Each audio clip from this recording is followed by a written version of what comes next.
So here's some programming.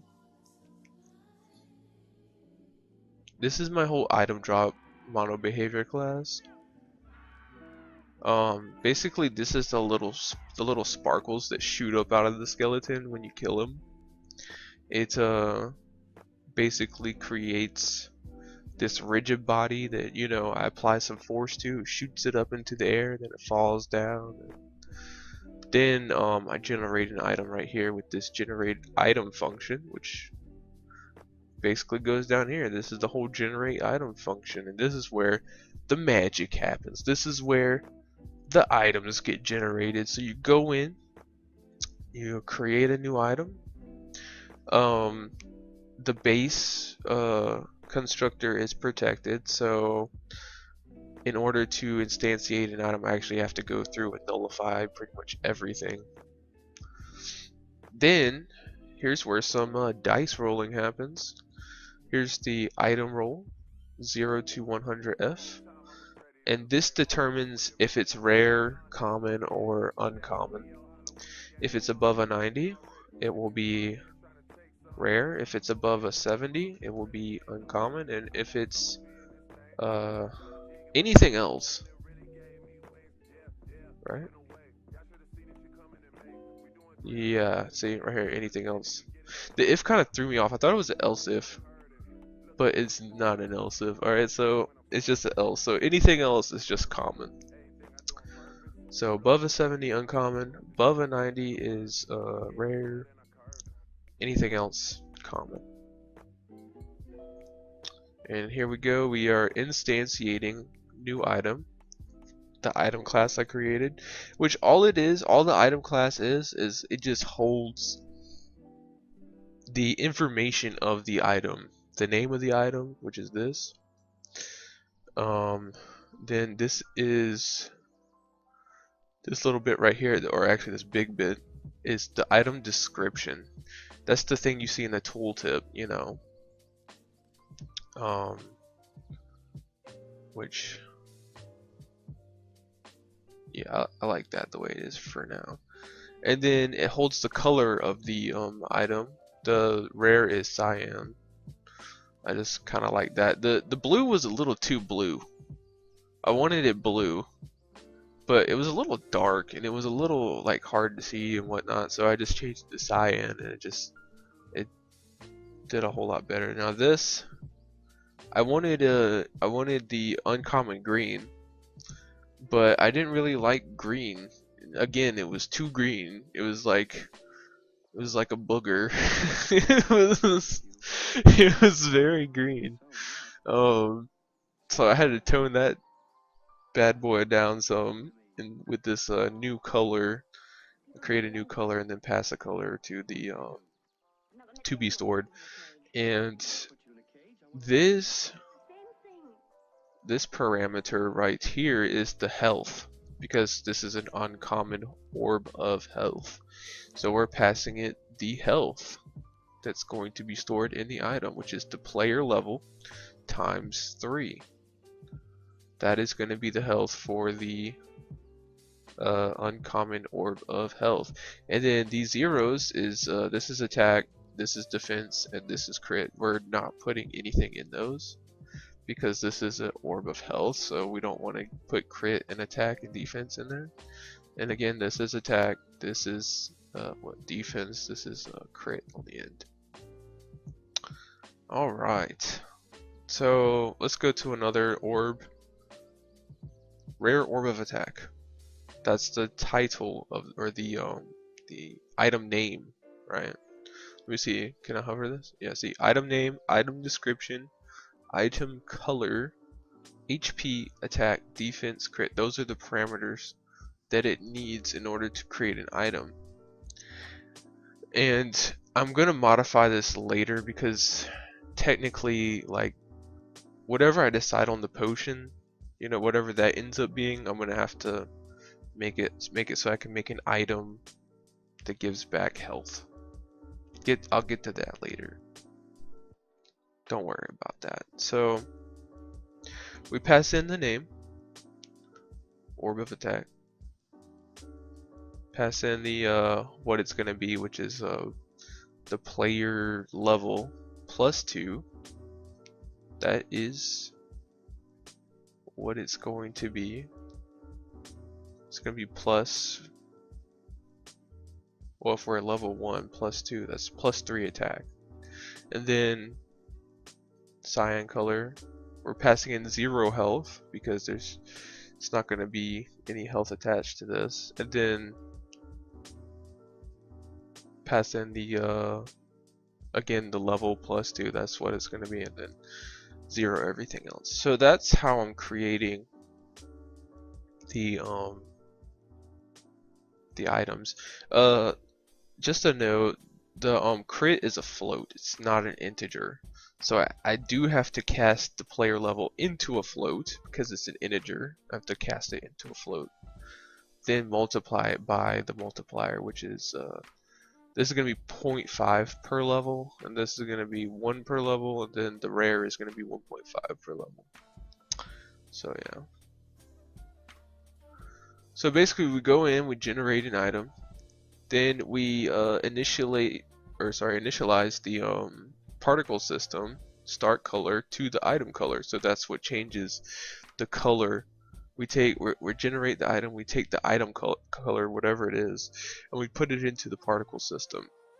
Then I have a little debug right here just spitting out what the item is, just to make sure that it's being created properly.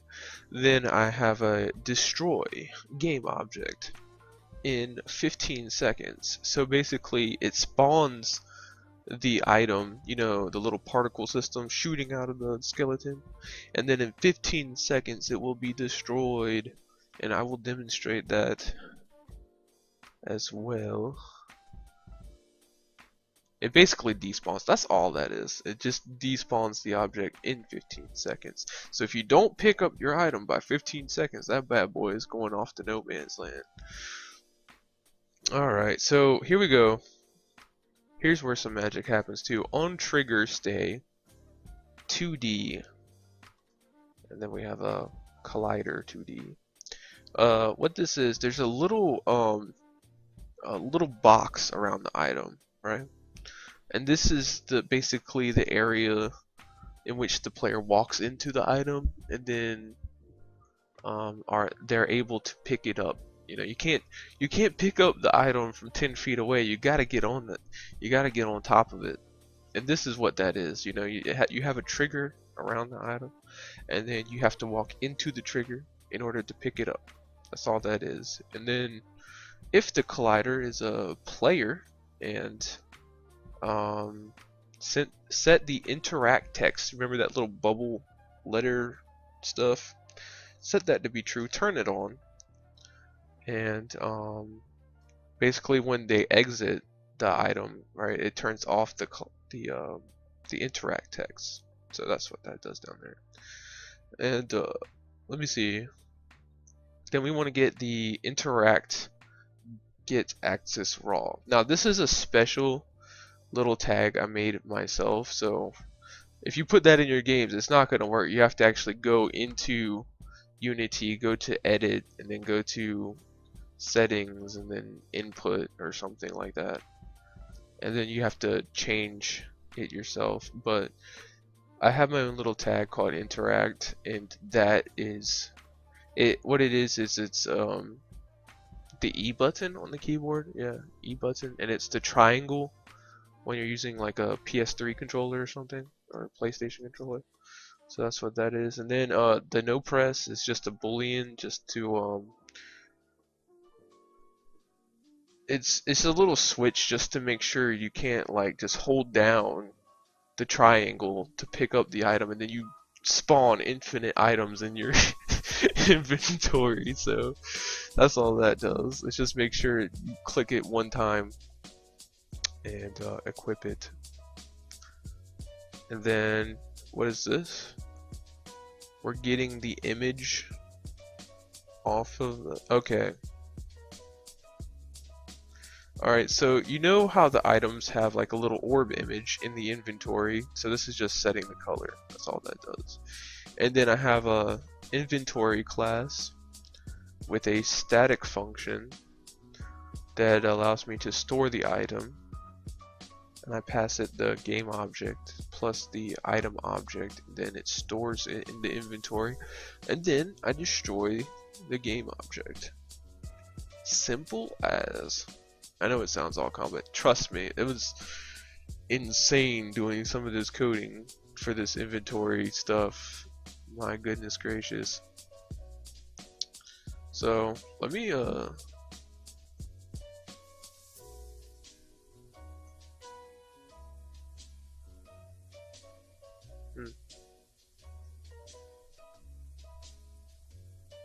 1 second, guys.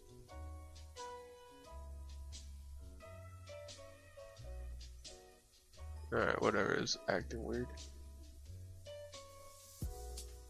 Alright, I hope you guys can see it.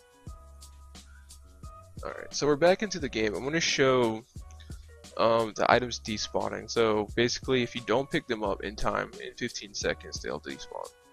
Boom, kill them. It's already counting down. In 15 seconds, they will disappear. As you can see, it shoots out.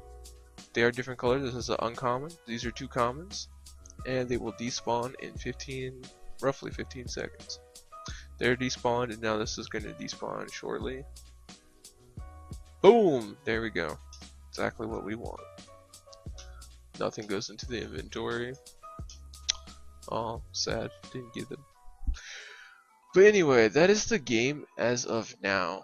And I just have, like, what is this, like a little sparkly particle system generating particles in world space, just to make it look like dust, or, you know, just to give it a little bit of spice, you know, throwing some spice on it.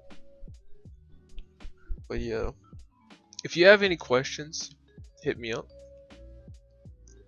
Be sure to ask some questions if you got them, because I will answer them to the best of my ability. I would love to help any of you guys.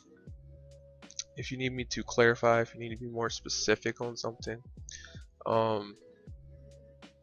Again, I love all of you guys watching. You're all my homies, my ninjas, and I hope you enjoy these videos. I'm doing this mainly as like a kind of like a video log, a vlog of how the game's coming along. That way I can go back, you know, after I get further into the game and say, wow, I've come such a long way on this game. And also do this to show just like how much work goes into making a game. Holy moly, like it's like blood, sweat, and tears. And a lot of it's a learning process for me. Like, I've never done an inventory system, and I kind of feel, you know, accomplished in a way, you know, actually get this done. So, and thank you guys for watching so much. I really appreciate it. And hopefully I'll be back again shortly with another update with some new features to the game. And again, I'm still in the prototyping stage. I'm still just slapping stuff together, trying to get stuff to work properly before I start level designing, before I get into that fun goodness. And then once I get done prototyping, I'll be going into just I'll be creating, what is it, like a tutorial, right, for the peoples to play before they get into the game. And I'll be doing that. So thank you guys for watching. Stay ninja. Like, comment, subscribe, share. Really love all you viewers out there, and y'all stay ninja. Later.